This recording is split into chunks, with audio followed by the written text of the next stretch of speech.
आपको आज की बड़ी खबर जो है कि लेकर आए हैं और सारा खबर हम आपको बताएंगे। ताज़ा अपडेट हम आपको देने का काम करेंगे। प्रधानमंत्री मोदी के स्तर से प्राप्त अपडेट से हम आपको अवगत करवाने जा रहे हैं। तमाम EPS 95 पेंशन धारकों के लिए बड़ी खुशखबरी इस वक्त आ रही है, जो कि डायरेक्ट PMO के बैठक से निकल कर आ रही है, प्रधानमंत्री नरेंद्र मोदी के स्तर से निकल कर आ रही है। तो सब कुछ हम आपको बताएं उससे पहले यदि आप चैनल पर नए हैं तो चैनल को सब्सक्राइब कर ऑल प्रेस कर दीजिए और वीडियो को लाइक कर दीजिए। और तमाम EPS 95 के जो पेंशनर्स हैं, सीनियर सिटीजन हैं, ट्रेड यूनियन के कर्मचारी हैं और तमाम जो इससे जुड़े हुए लोग हैं, उन तक इस वीडियो को शेयर कर दीजिए ताकि उन तक भी यह ताज़ा अपडेट 13 जून 2025 दोपहर और शाम तक का अपडेट उनको मिल सके और सारी खबरों की जानकारी उनको प्राप्त हो सके। तो बढ़ते हैं खबरों की ओर।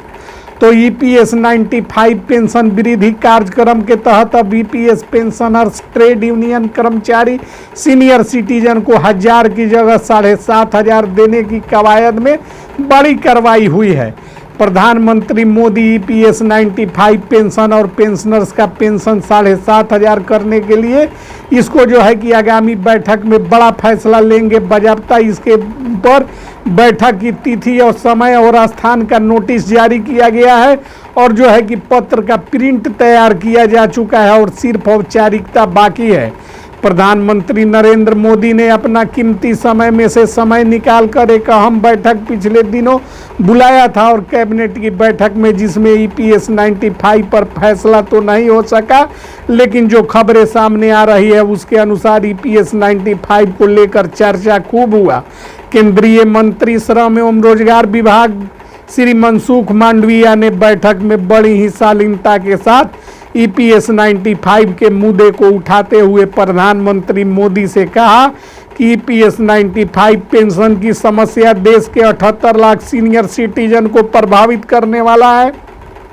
यह समस्या आज के समय में मात्र 1000 रुपये EPS 95 पेंशनर्स को दिया जा रहा है, जो कहीं से भी उचित नहीं है। उन्होंने आगे कहा कि EPS 95 पेंशनर्स लगातार पिछले 7-8 वर्षों से आंदोलन करते हुए अपनी मांगों को कर रहे हैं, जिसको जो है कि विशाल जन समर्थन प्राप्त हो रहा है। ऐसे में सरकार के सारे देश में काफ़ी किरकिरी हो रही है और जो है कि सर्वोच्च न्यायालय भी लगातार मॉनिटरिंग कर रहा है और सरकार को सर्वोच्च न्यायालय का बार बार फटकार लगाया जा रहा है। और जो है कि सर्वोच्च न्यायालय ने कहा है कि इससे संबंधित जो है कि जवाब दाखिल करने का जो है कि आदेश PMO और प्रधानमंत्री नरेंद्र मोदी के देते हुए इस पर टिप्पणी की है। और सर्वोच्च न्यायालय ने टिप्पणी की है कि जानबूझकर EPS 95 पेंशनरों के पेंशन वृद्धि में अड़ंगा लगाने का काम मोदी सरकार कर रही है, जबकि 1000 रुपया पेंशन से जीवन यापन के लिए पूरी तरह से अपर्याप्त है। सुप्रीम कोर्ट के इस टिप्पणी के बाद और जवाब दाखिल करने के आदेश के बाद पूरा हड़कंप मचा हुआ है और सरकार में जो है कि अधिकारी से लेकर नेता तक जो है कि सदमे में है कि EPS 95 पेंशनरों का वोट कहीं उनके हाथों से बिछड़ न जाए और जो है कि इसका सारा श्रेय सुप्रीम कोर्ट को न मिल जाए। बैठक में प्रधानमंत्री मोदी ने श्रम एवं रोजगार मंत्री मनसुख मांडविया की बातों को बड़ी गंभीरतापूर्वक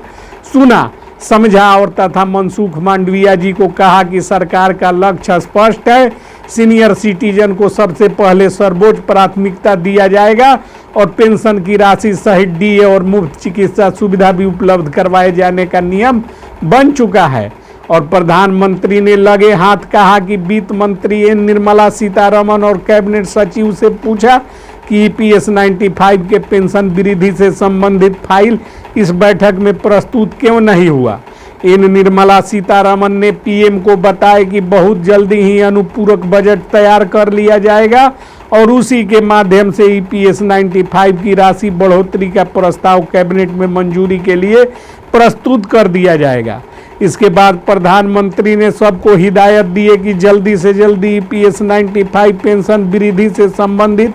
जो भी फाइलें हैं उसका निपटारा कर मामले का निष्पादन हेतु कैबिनेट में प्रस्तुत किया जाए। इसके लिए जो है कि आगामी बैठक में जो है कि किसी तरह की चूक नहीं होनी चाहिए और कैबिनेट सचिव को सख्त हिदायत दिया गया PMO के तरफ से कि इससे संबंधित फाइलों का निष्पादन और निपटारा कराने हेतु कैबिनेट में प्रस्तुत कर दिया जाए। कुल मिलाकर ईपीएस 95 पेंशन धारकों, सीनियर सिटीजनों और प्रबुद्ध नागरिकों और जो है कि ट्रेड यूनियनों के कर्मचारियों की मांग अब काफ़ी तूल पकड़ चुका है और इसे नज़रअंदाज किया जाना केंद्र सरकार के बस की बात नहीं है, क्योंकि इस मामले में सुप्रीम कोर्ट ने काफ़ी रुचि लेते हुए जवाब दाखिल करने का आदेश जारी किया है। वहीं दूसरी तरफ प्रधानमंत्री ने जो है कि स्वयं इसका संज्ञान लिया है। कमांडर अशोक रावत से मुलाकात के दौरान भी प्रधानमंत्री ने सरकार का रुख स्पष्ट करते हुए उन्हें जो है कि आश्वासन देने का काम किया था कि बुल्ढाना में पहुंचकर स्वयं सारी चीज़ों का